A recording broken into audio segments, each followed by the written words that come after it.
My family owns a small vacation home in Colorado, which my parents bought because they love skiing. The house has been with us since before I was born. It's definitely showing its age after 40 years, but that's to be expected. Over time, my dad has had to handle a lot of repairs and maintenance. The house is still in the family, but it's nearing the end of its life. My dad often talks about tearing it down and building something new, but I usually stay out of those discussions. This story happened about 15 years ago, back when I was 8 and my brother Josh was 11. We were in Colorado during a heavy blizzard. The snowfall was unbelievable. And of course, Josh and I had to go outside to play. One of the best parts of visiting the house as kids was the massive amount of open space around it. The property has a big clearing surrounded by woods, and a dead-end road runs downhill, leading to a few other large properties. It was perfect for games like hide-and-seek or snowball fights. That day, Josh and I put on our snow gear and decided to play our snowball fight game with custom rules. We each picked a spot to build a snow fort and told the other where it was. The goal was to make a big jewel snowball, hide it in our fort, and try to steal the other person's jewel without getting caught. Josh chose a spot on a neighboring property. The place was usually empty, so we'd often play there. We built little walls for our forts and hid our snowballs behind them. To reach the other person's fort, we could either take the road or cut through the woods. Once Josh ran down the road to set up his fort, I waited for him to blow his whistle to start the game. I waited for over 5 minutes, but no whistle came. After about 10 minutes, I decided I might not have heard it and started planning my route. I chose to take the road since the woods were too scary for me in the middle of a blizzard. Trudging through the deep snow, I eventually reached the neighboring property. Through the bare trees, I could see Josh's fort, but he wasn't there. I thought maybe he was hiding, so I sneaked onto the property to grab his jewel. As I got closer, a woman's voice called out, "Excuse me, are you looking for your brother?" Startled, I turned and saw an older woman standing at the neighbor's front door. I told her we were playing a game. She replied, "Your brother isn't here."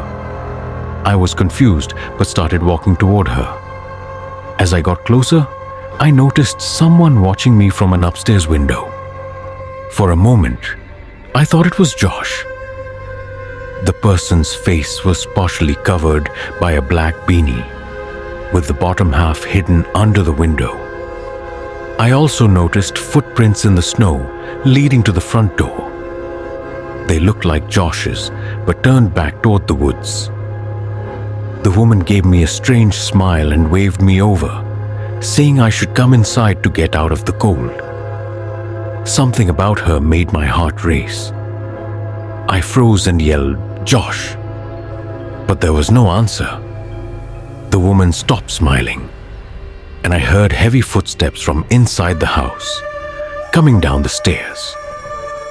Panicking, I turned and ran back toward the road as the woman yelled something I couldn't understand.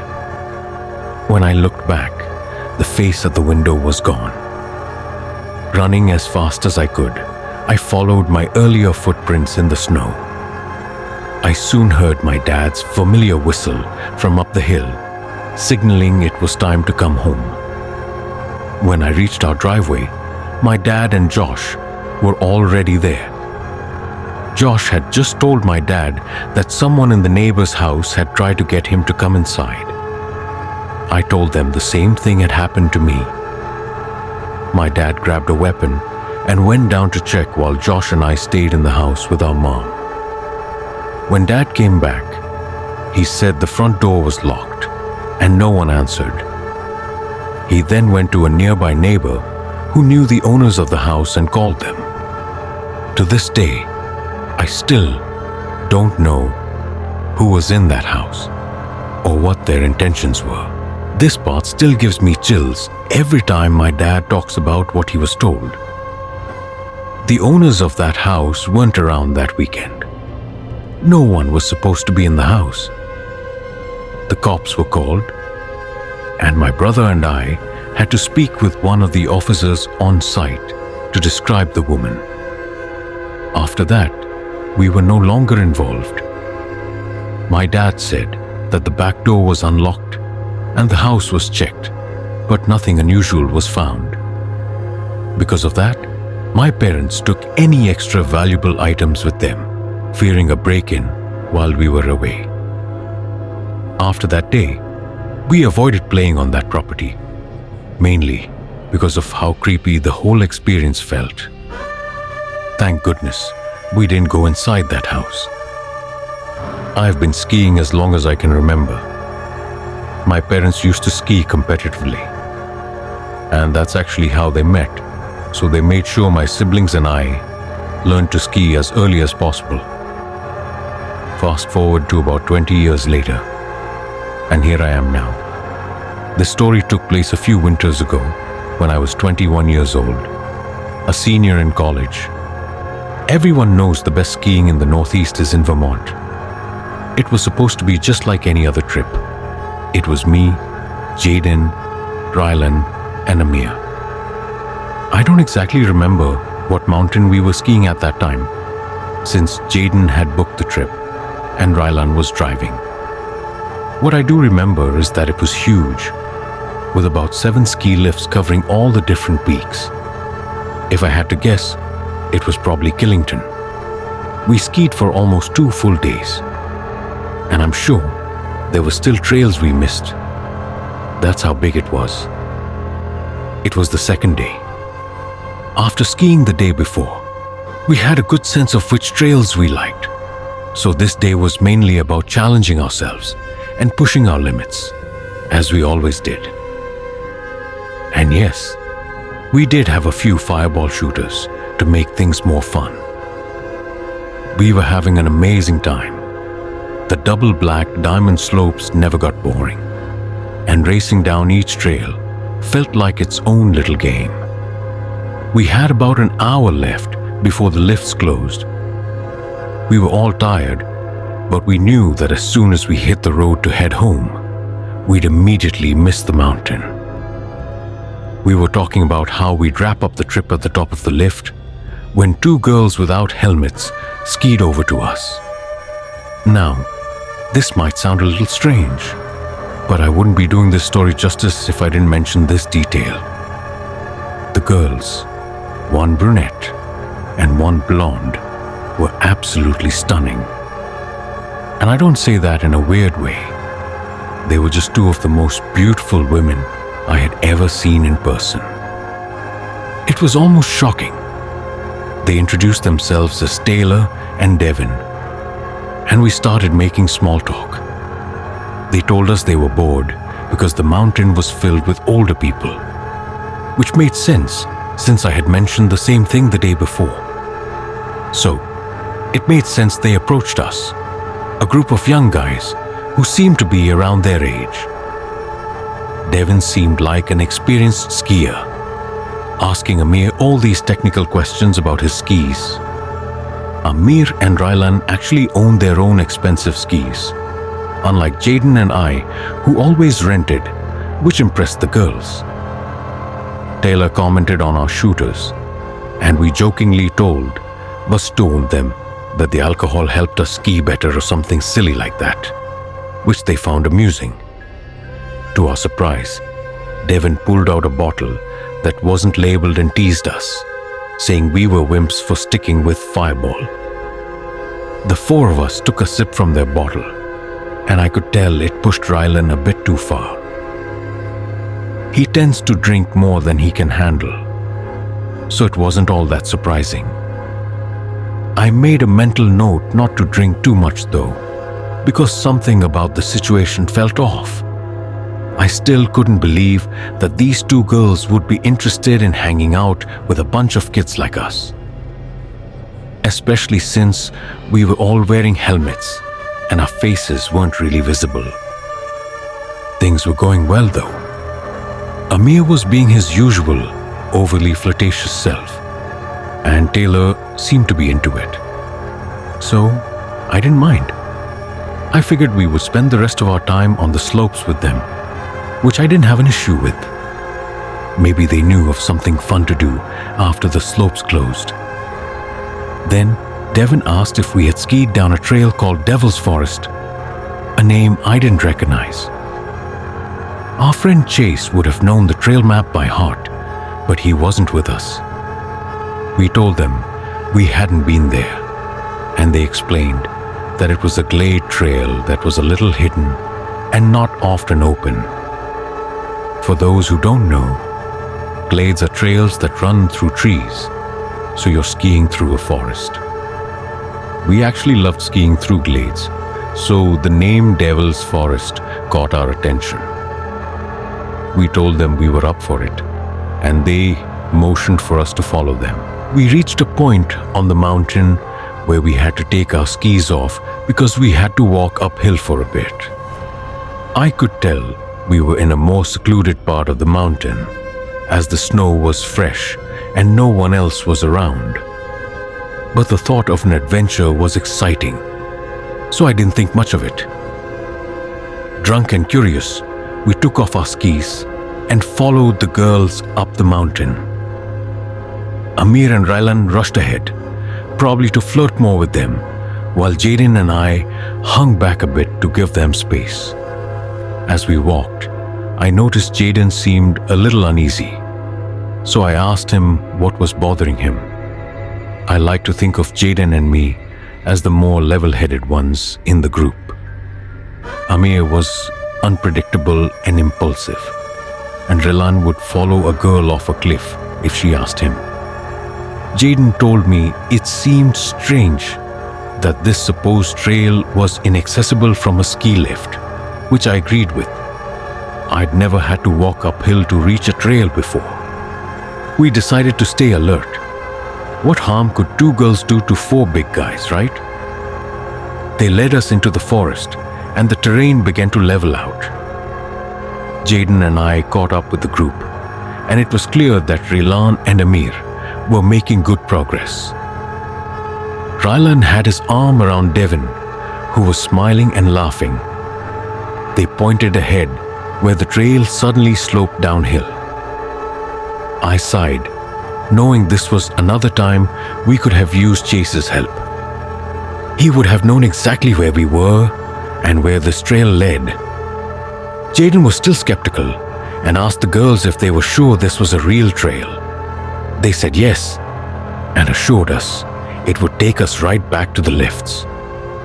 Before I could say anything, Devin pulled out the bottle again and insisted we finish it. Amir and Rylan eagerly took big swigs. But when the bottle came to Jaden, he said he was drunk enough. As soon as he spoke, I could have sworn Devin's smile turned into a brief, angry scowl. But by the time I blinked, she was smiling again. I think I was the only one who noticed, because I looked at my friends, and they all seemed normal. Devin flashed a flirtatious smile and batted her eyes at Jaden, asking him nicely. Reluctantly, Jaden grabbed the bottle, probably just to end the conversation. When the bottle came to me, I put it up to my mouth, but didn't drink. Something about the situation suddenly set off alarm bells in my head. I handed the bottle back to Devin, who tucked it away. I realized that neither girl had taken a drink this whole time. It dawned on me that I hadn't seen either of them drink anything at all. I checked my phone. Half an hour until the lifts closed. I tried to come up with an excuse about why we couldn't ski down this trail, saying we wouldn't have enough time to get back up and down before the lifts closed. The girls insisted we'd have enough time and that the lifts were connected at the bottom. Then, Without warning, they told us we were wasting too much time and took off down the slope, telling us to follow if we could. Amir and Rilan immediately followed, clearly hoping for something good at the bottom.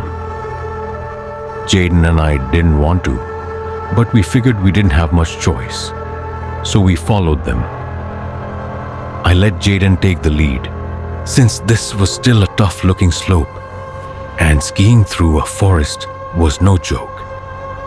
I'm not sure what I expected, but when we reached the bottom, I felt relief. The four of them were at the bottom of the slope, laughing and flirting like before. Jaden and I caught up, but something felt off. There was no lift in sight. We were still surrounded by trees.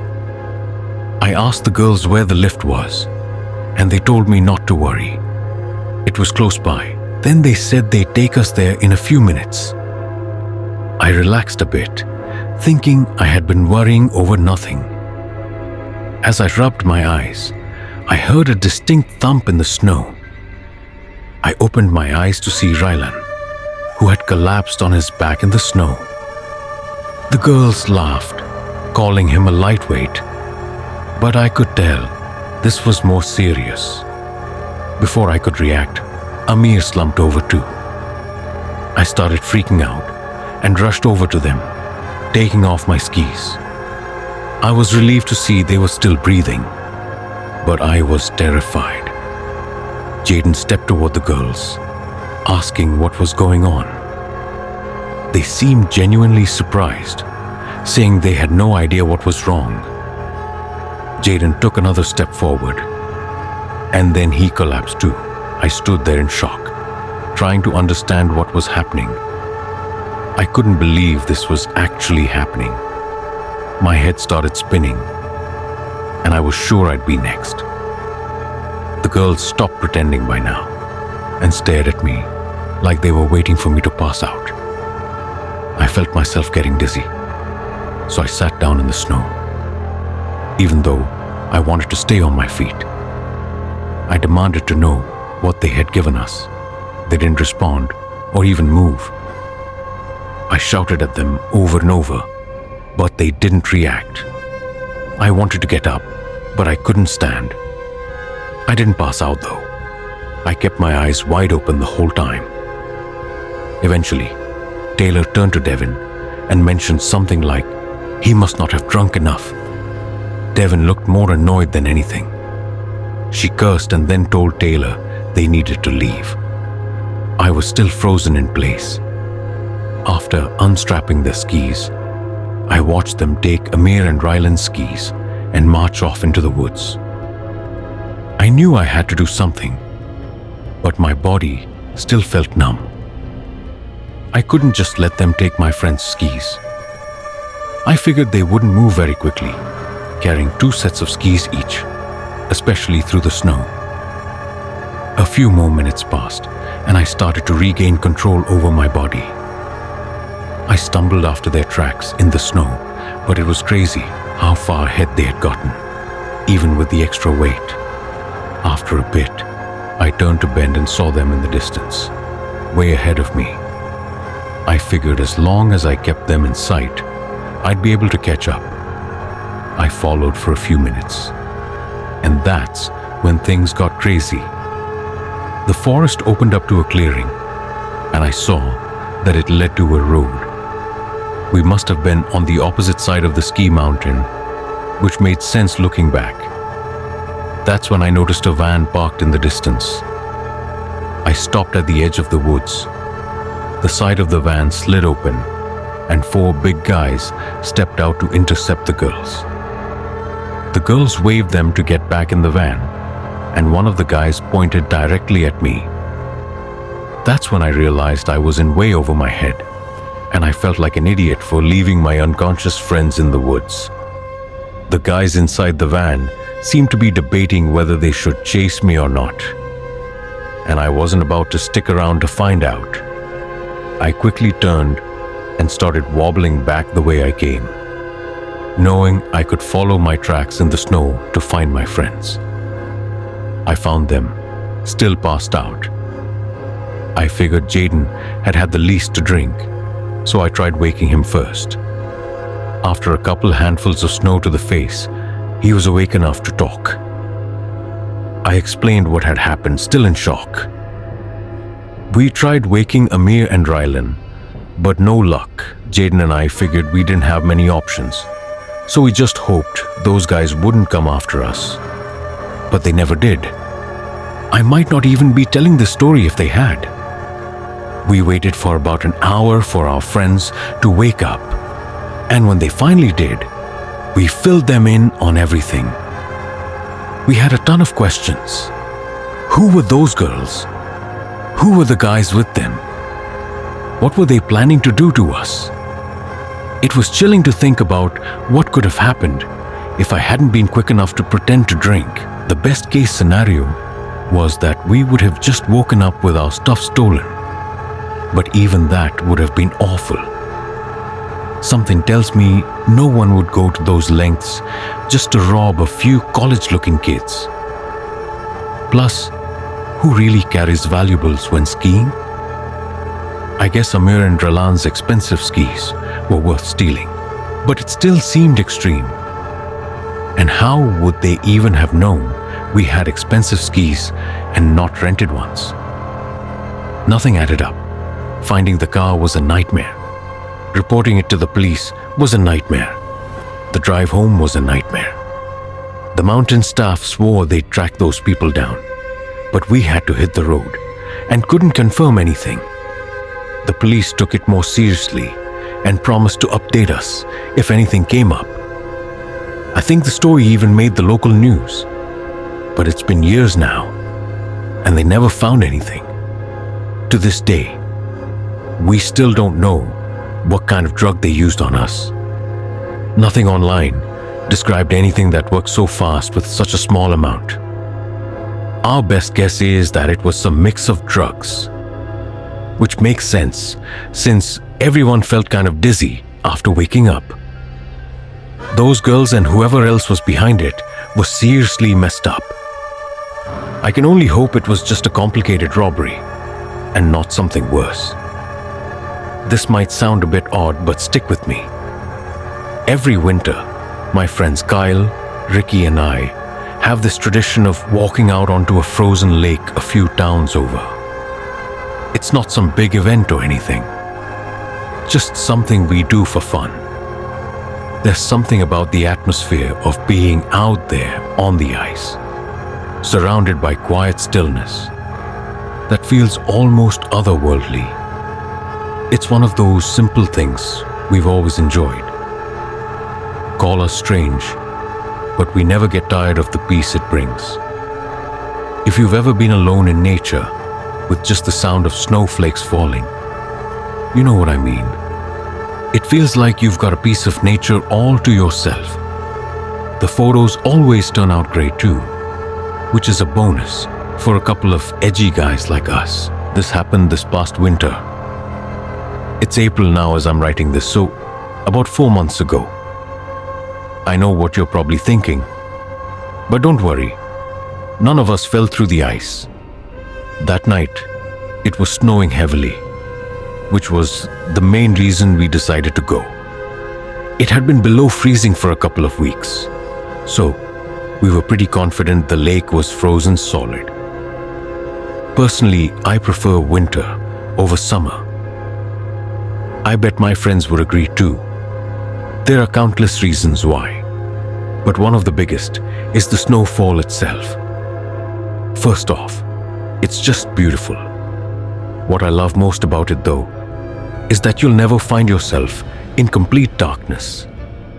Even after the sun sets, the world doesn't become totally dark. The snow reflects the light, blending day and night in a way that creates this surreal feeling you can't get from anything else.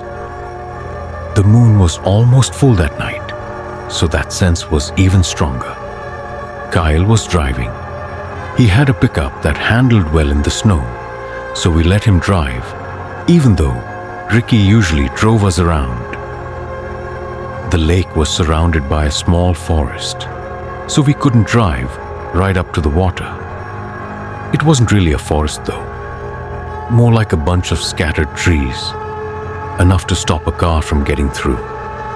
We parked in a nearby lot and stepped out of the car. It was freezing. The three of us bundled up and started walking toward the lake. I didn't smoke back then, and I still don't. But Ricky and Kyle did, so they lit up a couple of cigarettes as we walked. I think it was after midnight, but I'm not exactly sure. What I do remember is that the place was completely deserted. No animals, no people, just silence. The only movement was from us. When we reached the lake, it looked frozen solid, just like we thought.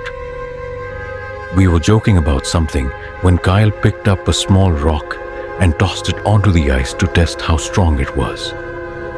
It didn't even crack, so we figured it was safe to head toward the center of the lake. We didn't go too far out, would have been careless, but we made our way a decent distance from the edge. We were maybe 100 feet out when something caught our eye. On the far side of the lake, near the edge where the trees met the ice, something large and dark was moving. We immediately went quiet, frozen in place, watching. Whatever it was, it looked big, hunched over, and moving slowly toward the lake. After a moment, we realized what we were looking at. It was a bear. Ricky was the first to speak up. He whispered, "Is that a bear?" as quietly as possible. I didn't answer. My heart was already racing. If it was a bear, the last thing we wanted to do was make a sound and get its attention. We stayed completely still, barely breathing, but as the figure got closer, something felt off. The way it walked wasn't quite right. Too upright, too human. And there was something being dragged behind it. None of it made sense. Then, the figure straightened up fully, and we all realized the truth at the same time. It wasn't a bear. It was a person. A person in some kind of bear suit. Kyle muttered, "What the hell?" And I was thinking the same thing. I know it doesn't sound too scary in a normal way, but if you had been there, you'd have been terrified too. I tried to say something, but the words wouldn't come. I don't know if I was more scared or confused, but something told me to stay quiet. The figure kept moving toward the ice, dragging something behind it.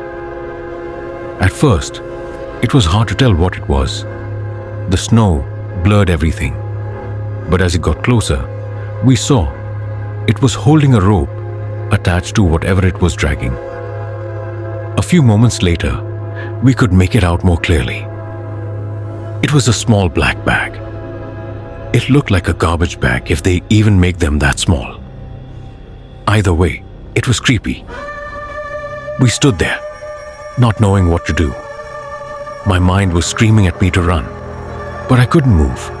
I don't think Ricky or Kyle wanted to leave either, because neither of them budged.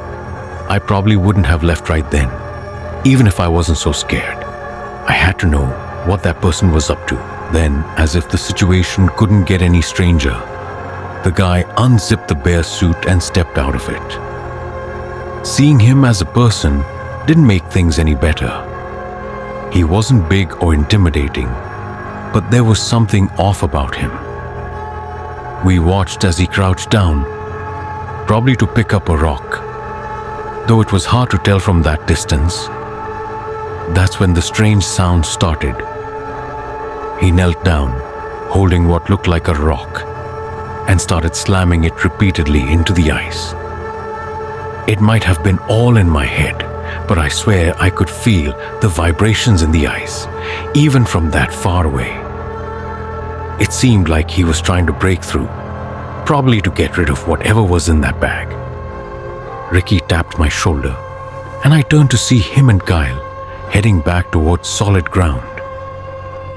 Without saying anything, I followed them, and the three of us tried to move quickly without making noise. Every step felt way too loud in the quiet. even though I knew there was no way he could hear the crunch of snow from so far off. We had barely moved a few yards when a voice shouted, "Hey!" from behind us. I didn't look back. I just started running, hoping like crazy he didn't have a gun. The cold made it worse. I was already winded after less than a minute of running. I don't think he followed us, but in that moment, we were in full panic mode. We reached the edge of the lake, and by that point, I was struggling to catch my breath. After a quick break, we silently made our way back to the car, and Kyle sped off immediately. We had no idea what we'd just witnessed. Kyle said it was probably someone dumping their trash, but I told him that didn't make any sense. Who would dress up in a bear suit in the middle of winter just to illegally get rid of their trash?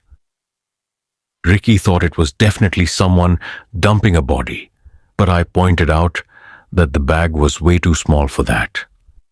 The three of us talked about it the whole way home, but we couldn't come to a conclusion. We never got an answer.